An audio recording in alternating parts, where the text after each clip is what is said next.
নমস্কাৰ 10 পাছ ইউটিউব চেনেললৈ সকলোকে স্বাগতম জনাইছোঁ। আজিৰ ভিডিঅ'টোত কেইটামান গুৰুত্বপূৰ্ণ প্ৰশ্ন উত্তৰ আলোচনা কৰিম, সেয়েহে ভিডিঅ'টোৰ শেষলৈকে চাই থাকিব। আজিৰ ভিডিঅ'টোৰ প্ৰথম প্ৰশ্নটো হৈছে which is the second largest gland of the human body? মানৱ শৰীৰৰ দ্বিতীয় সৰ্ববৃহৎ গ্ৰন্থি কোনটো? ইয়াৰ শুদ্ধ উত্তৰটো হ'ব অপশ্যন নম্বৰ চি, অগ্নাশয়। অগ্নাশয় মানৱ শৰীৰৰ দ্বিতীয় সৰ্ববৃহৎ গ্ৰন্থি। আৰু যকৃত হৈছে মানুহৰ শৰীৰৰ আটাইতকৈ ডাঙৰ গ্ৰন্থি।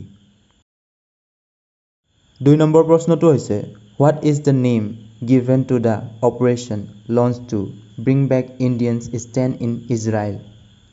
ইজৰাইলত আবদ্ধ ভাৰতীয়সকলক ঘূৰাই আনিবলৈ আৰম্ভ কৰা অভিযানটোৰ নাম কি দিয়া হৈছে? ইয়াৰ শুদ্ধ উত্তৰটো হ'ব option number B, operation Ajay. ইজৰাইলত আবদ্ধ ভাৰতীয়সকলক ঘূৰাই আনিবলৈ আৰম্ভ কৰা অভিযানটোৰ নাম অপাৰেশ্যন অজয় দিয়া হৈছে। 3 নম্বৰ প্ৰশ্নটো হৈছে who is the current president of Assam সাহিত্য সভা? অসম সাহিত্য সভাৰ বৰ্তমান সভাপতি কোন? ইয়াৰ শুদ্ধ উত্তৰটো হ'ব option number B, doctor Suryakanta Hazarika. 4 number প্ৰশ্নটো হৈছে which of the following was a port city of the Indus valley civilisation? নিম্নলিখিত কোনখন সিন্ধু সভ্যতাৰ বন্দৰ চহৰ আছিল? ইয়াৰ শুদ্ধ উত্তৰটো হ'ব option number B, Lothal. Lothal আছিল সিন্ধু সভ্যতাৰ বন্দৰ চহৰ। 5 নম্বৰ প্ৰশ্নটো হৈছে which article of Indian constitution define the money bill? অৰ্থ বিলৰ সংজ্ঞা সংবিধানৰ কিমান নং অনুচ্ছেদত দিয়া আছে? ইয়াৰ শুদ্ধ উত্তৰটো হ'ব অপশ্যন নম্বৰ ডি, আৰ্টিকেল 110। অৰ্থ বিলৰ সংজ্ঞা সংবিধানৰ 110 নং অনুচ্ছেদত দিয়া আছে। 6 নম্বৰ প্ৰশ্নটো হৈছে the currency of South Korea is? দক্ষিণ কোৰিয়াৰ মুদ্ৰা কি হয়? ইয়াৰ শুদ্ধ উত্তৰটো হ'ব অপশ্যন নম্বৰ ডি, ৱন। দক্ষিণ কোৰিয়াৰ মুদ্ৰা ৱন। আৰু চাউথ কোৰিয়াৰ কেপিটেল ছিউল হয়।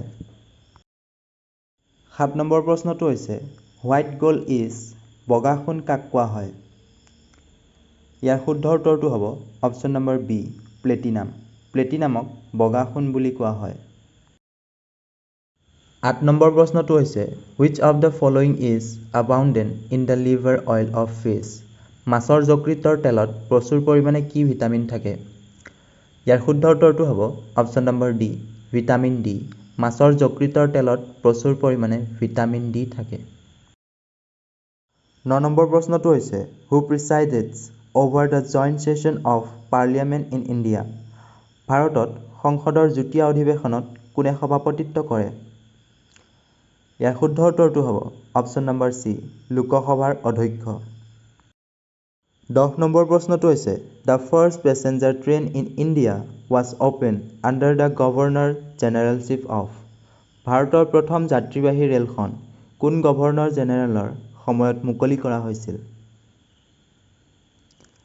ইয়াৰ শুদ্ধ উত্তৰটো হ'ব option number C, lord Dalhousie.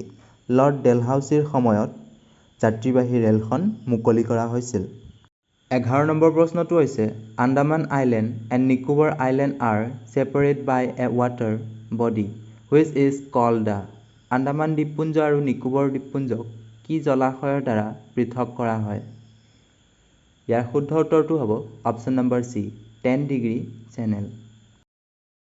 12 number প্ৰশ্নটো হৈছে where is Sonai Rupai wildlife sanctuary situated? Sonai Rupai বন্যপ্ৰাণীৰ অভয়াৰণ্য ক'ত অৱস্থিত? ইয়াৰ শুদ্ধ উত্তৰটো হ'ব option number D, Sonitpur. Sonai Rupai বন্যপ্ৰাণীৰ অভয়াৰণ্য শোণিতপুৰত অৱস্থিত। আৰু সোনাই ৰূপাই বন্যপ্ৰাণীৰ অভয়াৰণ্যৰ মাটিকালি 220 বৰ্গ কিলোমিটাৰ। আৰু ইয়াক ৰাষ্ট্ৰীয় উদ্যান হিচাপে 1998 চনত ঘোষণা কৰা হৈছিল। 13 নম্বৰ প্ৰশ্নটো হৈছে where is Chakrashila wildlife sanctuary situated? Chakrashila বন্যপ্ৰাণী অভয়াৰণ্য ক'ত অৱস্থিত? ইয়াৰ শুদ্ধ উত্তৰটো হ'ব option number A, Kokrajhar. Chakrashila বন্যপ্ৰাণী অভয়াৰণ্য কোকৰাঝাৰ আৰু ধুবুৰী জিলাত অৱস্থিত। 14 নম্বৰ প্ৰশ্নটো হৈছে why is Chakrashila wildlife sanctuary famous for Chakrashila বন্যপ্ৰাণী অভয়াৰণ্য কিহৰ বাবে বিখ্যাত ইয়াৰ শুদ্ধ উত্তৰটো হ'ব অপশ্যন নম্বৰ বি সোণালী বান্দৰ চক্ৰশিলা বন্যপ্ৰাণী অভয়াৰণ্য সোণালী বান্দৰৰ বাবে বিখ্যাত 15 নম্বৰ প্ৰশ্নটো হৈছে who was the prime minister of India when the Assam accord was চিন অসম চুক্তি স্বাক্ষৰিত হোৱাৰ সময়ত ভাৰতৰ প্ৰধানমন্ত্ৰী কোন আছিল ইয়াৰ শুদ্ধ উত্তৰটো হ'ব অপশ্যন নম্বৰ এ ৰাজীৱ গান্ধী অসম চুক্তি 1985 চনৰ 15 আগষ্টত স্বাক্ষৰিত হৈছিল আৰু সেই সময়ত ভাৰতৰ প্ৰধানমন্ত্ৰী আছিল ৰাজীৱ গান্ধী 16 নম্বৰ প্ৰশ্নটো হৈছে the first tiger reserve of Assam is অসমৰ প্ৰথম ব্যাঘ্ৰ সংৰক্ষিত অঞ্চলটো হৈছে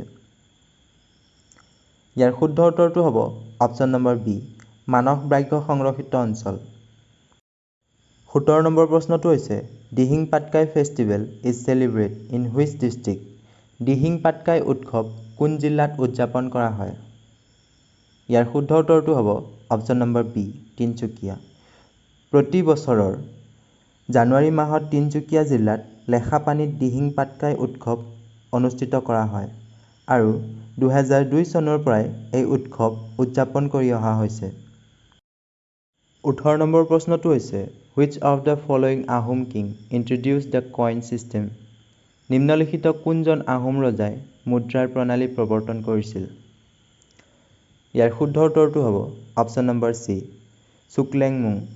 চুকলেংমুং আহোম ৰজাই মুদ্ৰাৰ প্ৰণালী প্ৰৱৰ্তন কৰিছিল 19 নম্বৰ প্ৰশ্নটো হৈছে when did the battle of Khanwa take place Khanwa যুদ্ধ কেতিয়া হৈছিল ইয়াৰ শুদ্ধ উত্তৰটো হ'ব অপশ্যন নম্বৰ চি 1527 চনত খানৱা যুদ্ধ হৈছিল এই খানৱা যুদ্ধ বাবৰ আৰু ৰাণা সাংগাৰ মাজত হৈছিল য'ত বিজয়ী হৈছিল বাবৰ